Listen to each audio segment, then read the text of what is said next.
Three, two, one, go. Hello, everyone. Welcome to another episode of Uncited. You're, Hi, you're listening to Diana and Natasha. And how are you? I'm good. How about you? I'm feeling great. It's I was looking forward to this episode, and I know a lot of the millions of viewers, listeners we have, were looking forward to Oh, this. stop gloating. Yeah, I know. By the way, if you haven't already, go and subscribe. What are you doing? Oh, and Uncited is now available on YouTube. Exactly. So go and hit the bell icon. And today is a very special day for reasons other than this podcast. Is it? Yeah, What is it? it's my mom's birthday. Oh, happy birthday to her. Happy birthday, Amma. And I love you. Okay, so let's begin. So, what Um, are we talking about today? What is the hot subject? yes. Are we talking about aging? Mm-hmm. Are we talking about reversing aging? Well, both, I suppose. But one of the things that we might want to ask ourselves is, well, everyone knows what is aging, and it manifests in different ways. It can manifest like in the phenotype, so basically you look older, In and the that's appearance. usually, yeah, what people are most worried about: the appearance, the loss of the youthful appearance. And it can also manifest itself in various forms of disease, which eventually lead to death. Yes. Because as we age, our mortality rate goes up, and so does the incidence for different diseases, Mm-hmm. which is why aging per se is not considered as a disease. But maybe it should, huh? Yeah. Like new evidence, and that's a lot that we're going to cover today. New evidence of studies basically now classify aging as a disease itself. It's not as natural as we thought it would be. It's basically a very, very, very widespread disease because everyone's getting it, but we don't know what to do about it. Yeah. So, humans, as opposed to some other species, are programmed to die with age. And I'm Mm-hmm. not saying that by programmed, I mean, yeah, that is how we are designed. That is, if we age, our mortality rates go up. So, this holds for other mammals too. If you look Mm-hmm. at other mammals in the phylogenetic tree. However, if you look at some other species like the desert tortoise, for which, in stark contrast to humans, the likelihood of death falls as they age. What? Yeah. Interesting, right? That's crazy. An even more interesting example is Hydra.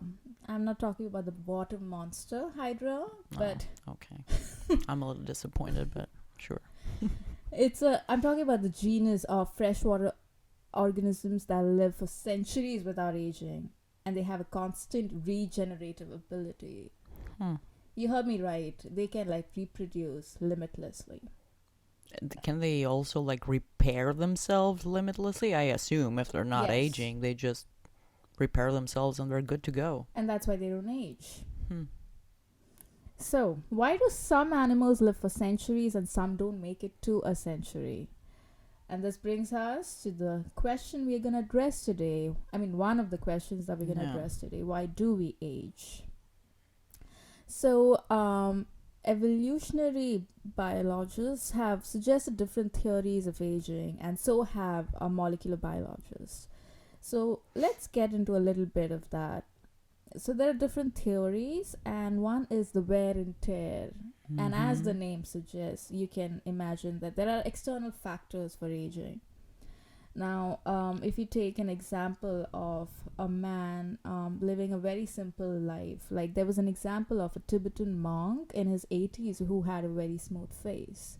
So basically, the theory states that if you don't expose yourself too much to external factors like, say, UV rays from the sun. Yeah, the sun is a big one, especially in skin aging. It's yeah. Exactly. We'll get a lot more into that a little later. But yes, so external factors play an important role in aging. And then there was this image of a truck driver. His name is Bill McElligott. His left side, this image of his was actually published in the New England Journal of Medicine. So what's interesting about his face is his face aged asymmetrically. Yeah, the driving side, right? Yes, the driving Yeah. side, which is exposed to more sun rays, so obviously.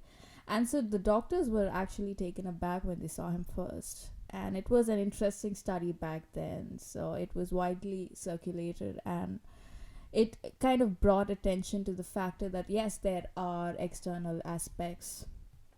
I think I've seen those images, and I also saw there was a twin study of two women, and one of them like lived in a much sunnier place. I think she moved to Florida or something, and the other one was living up north.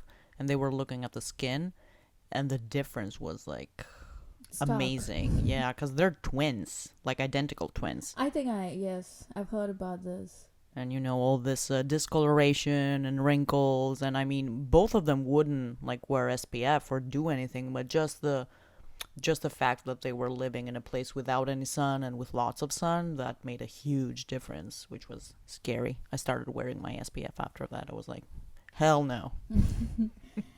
And then there's this evolutionary theory, so which talk about mutations that help a gene function better in early life, but the same mutation will help the gene decline, will help decline the activity of the gene later with age. So this theory is, I think, easy to understand with the example of bone calcification, for instance. So bone calcification can help in your early years when you're more susceptible to accidents as a kid, right? So it helps heal injuries. But as you age, bone calcification is also associated with arthritis. So not a good thing.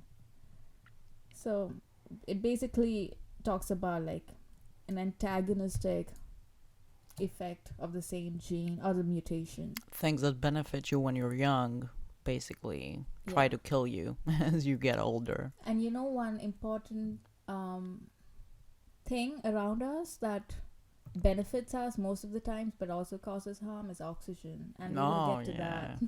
Yeah. And a lot of people, like when we say oxidation, that's exactly what we mean. Without oxygen, there's no oxidation. But we need it to live and breathe, but at the same time, it produces free radicals. And that's why antioxidants are such a hot topic, and we're going to touch on that as well. There are multiple molecules that act as antioxidants.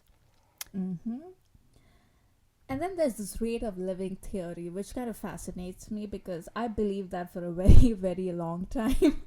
Working with rodents, I couldn't help it. So, it basically deals with internal factors, okay? So, metabolic rate of animals, say larger animals have slower metabolism than smaller animals, right? So, although it makes sense that humans live longer than rodents, but not in all instances. And there were studies that showed that fruit flies, they live longer in cold weather because it slows down their metabolism. And it also increases stress, which is another factor. Like increased cellular stress sometimes has the opposite response from what we would think. It actually makes you stronger, quote unquote, and that's also shown in humans and in worms. I see. But the rate of living theory doesn't hold when you consider bats, because bats are small animals, but they have the same metabolic rate as mice, but they live 10 times longer than mice. That's interesting. Yeah, so this theory, the rate of living theory, doesn't like hold for everything. Wow, what are bats doing? Well, Is it the dark? Oh, I think the next theory that I'm going to touch upon will cover a little bit of that, Okay. which is the disposal soma theory. So, soma is that part of your body which is distinct from the germ cells, the cells that are involved in Mm-hmm. reproduction, right? So, basically, this theory talks about a trade off of resources between reproduction and this I am quoting, the trade off of resources between reproduction and sustenance of soma, unquote. Mm-hmm. So, the essence of this theory is that larger animals are better at warding off predators than smaller animals. So, they have like a more relaxed reproductive schedule. So, what I've taken from this theory is that the main purpose of living is to reproduce. Yeah. So, if you are at a higher risk of being eaten up by a predator, then you would be at this a very short reproductive schedule, right? Like you would be at a pressure to reproduce so that you don't go extinct. On the other hand, bats have this advantage of being able to fly. They can take True. flight. So they're not as in danger as other rodents. So their reproductive schedule is like more relaxed. And so is for humans. Yeah, because we usually don't get easily eaten. And that's another thing. Like, you can look at it from that perspective. I also thought, what if it's also the other way around? If you're a species that has a lifespan of, I don't know, like 3 years, because you usually get eaten within those 3 years, you don't have the time to evolutionarily develop the mechanisms that stop aging, because you don't need to. Yes. So, mice, especially, I think their lifespan is 2 months in the wild. Wow. But the ones grown in labs, they live for 2 years. Yeah. So, yeah. Talk about YOLO for mice. It's like, you only live 2 months. Crazy. Yeah, I think I do not know what the conversion is. If it's like 1 year of mouse is like 30 years of human, something like along those lines. Okay. I don't know, the way I look at them in my lab, at least they don't lead a very interesting life. And we don't use very old mice unless it's for like an aging experiment that scientists do. So yeah, there are studies that have shown that women who have children after the age of 40 have a longer lifespan. Of course, they literally cannot die because they have to take care of the children, and they're like, "Oh my God, I can't die. You're useless on your own." Yeah. And then we think about, so these were the theories, but then we think about, this whole concept of natural selection. Like, evolutionary natural selection should eliminate defective genes, right? Like, why do some people die prematurely? Because of defective inherited genetic disorders. And why is that the children carry the defective genes of parents when there is this concept of natural selection, which is survival of the fittest? Exactly. Yeah, because you are basically reducing your chances of reproducing and therefore continuing the passing down of those defective genes. Exactly. Why isn't it eliminated at the time of reproduction? And the answer is it's because of the way natural selection works. So if the gene is quiescent at the time of reproduction, which is it shows no signs of being active, there is no ammunition for the natural selection to eliminate that gene at that point. So if the symptoms start showing much later in life, then there is no reason for natural selection to work at that point. And that raises another interesting and very debatable subject. So nowadays, with the scientific tools we have, we are able to fully look at the genome of an embryo. And the ethical question that's raised, I suppose, is, this embryo has defective genes A, B, C, and D, which are going to reduce or, harm its quality of life.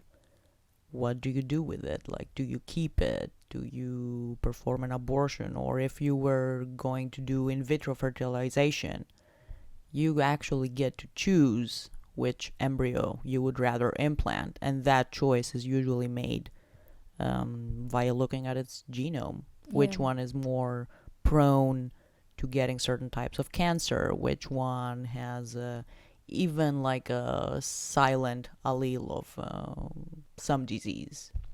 Yes, a lot of ethical considerations. And so, as parents, how can you just pick one? Like, you just see it all as your prospective children, right? So, how can you just pick Yeah. one over the other just because you know that it will do better medically than the others?